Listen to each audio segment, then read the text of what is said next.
Hey friends, if you encounter the error undoing changes made to your computer on Windows 11, then please watch this video. I will guide you through the resolutions. Now this is a serious error and the only solution is to reset your computer.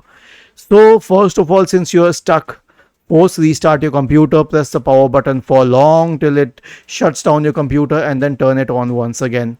This time you will have to reset the computer. So right click on the start button, select settings, go to the system tab on the list on the left hand side, and in the right pane scroll down and select recovery. Click on reset PC.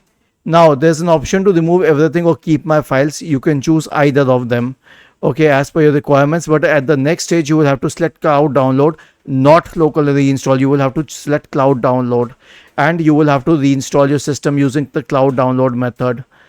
Was this helpful? If yes, then please subscribe to the channel. If not, then let us know in the comment section of the video on how we could help you further. Thank you for watching this video and have a nice day.